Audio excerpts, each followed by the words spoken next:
Comme ça me l'a été demandé dans ce commentaire, je vous refais le make-up que j'avais fait pour les fêtes en détaillant chaque produit. En premier, j'ai mis le baume à lèvres de chez Baija que j'ai eu dans le calendrier de l'avant de Célia. Il y a la noix de coco avec des ingrédients 100% naturels. Comme base de teint, je vais utiliser la Yumi Skin Glow Serum de chez Danessa Myricks. C'est une base hydratante et illuminatrice. J'ai la teinte Main Squeeze. Pour le teint, je vais démarrer avec un correcteur de cerne. C'est un Chanel et il est un petit peu orangé pour d'abord annuler la couleur du cerne. Je vais le laisser un tout petit peu poser et pendant ce temps-là, je vais venir appliquer mon fluide de teint de chez Ambriolis. Comme c'est le mien, je le mets directement à même la peau, mais sinon je fais jamais ça. Et avec un petit pinceau, je vais venir tapoter. J'ai la teinte 01, il a un fini naturel et lumineux. J'adore ce produit, il est vraiment super bien. Pour l'été, il est parfait, même si je le mets quand même l'hiver également. Ok, maintenant je vais pouvoir étaler mon correcteur de cerne. On va continuer avec ce produit, c'est la Super Bébé Concealer au ginseng de chez Herborian. J'ai la teinte claire. Là, c'est vraiment un anti-cerne. Il est un peu plus clair que ma carnation. Je peux le mettre à certains endroits que je veux camoufler. Je sais pas ce que j'ai en ce moment, mais j'ai des plaques. Pour finir, je vais mettre un dernier anti-cerne. C'est un Natasha Denona et un peu trop clair pour ma carnation, mais je m'en sers juste à certains endroits pour illuminer. C'est la teinte Y1. On va maintenant passer au blush liquide. J'ai fait un mélange de ces deux teintes-là. Celle-ci, c'est la Nude Lavalière et la Fuchsia Flaming. Je les travaille d'abord sur le dos de ma main. Ils sont trop beaux ces blushs-là, c'est incroyable. Maintenant qu'on a appliqué tous les produits crème ou liquide, on va pouvoir poudrer. C'est la poudre libre à l'acide hyaluronique de chez By Terry avec ma houppette de chez Linda Alberg Cosmétiques. Trop pratique pour le dessous d'œil. Je vais remettre un petit peu de ce blush-là, c'est un Rare Beauty. Ils sont très fragiles, du coup le mien c'est déjà un peu cassé. Ça va intensifier mon blush et également faire office d'highlighter. J'ai la teinte la plus claire, c'est la Cheer, trop belle. Un petit coup de bronzer, c'est le Hourglass. C'est vraiment mon bronzer préféré, j'arrête pas de le dire, mais il est trop beau ce bronzer. Donc là on en a terminé pour le teint, on va passer aux yeux. Pour les yeux, j'ai fait un double liner avec ces deux produits de chez Danessa Myricks, ils sont trop beaux. Ils sont waterproof et pas mal pigmentés, donc il y a vraiment pas besoin de beaucoup, limite là c'est trop. Avec la teinte Blackout, je vais faire mon premier liner noir. L'astuce pour avoir un liner bien fin, c'est qu'on met son doigt et on tire et comme ça vient affiner la queue du liner. On fait évidemment l'autre œil. Ok, donc on a fait notre premier liner et on va passer au deuxième liner. Cette fois-ci avec les Colorfix Foil en teinte Milky Way. Prendre un pinceau liner vraiment fin. Je vais l'appliquer juste au-dessus du noir. Voilà pour le premier œil. Comme vous pouvez voir, c'est ultra canon. On fait l'autre œil.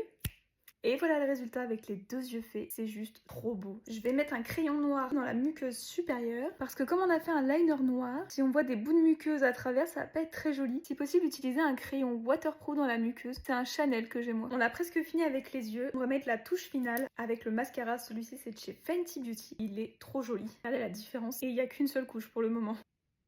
Le temps que je fasse l'autre œil, le premier a eu le temps de sécher un peu et c'est le moment idéal pour mettre une deuxième couche. La différence. Dans la première vidéo, j'avais mis la Brow Glue de chez NYX pour les sourcils, mais j'en ai plus du tout. Donc je vais me contenter d'un autre gel à sourcils un peu teinté. Mais il est beaucoup moins bien que la Brow Glue de chez NYX, je trouve.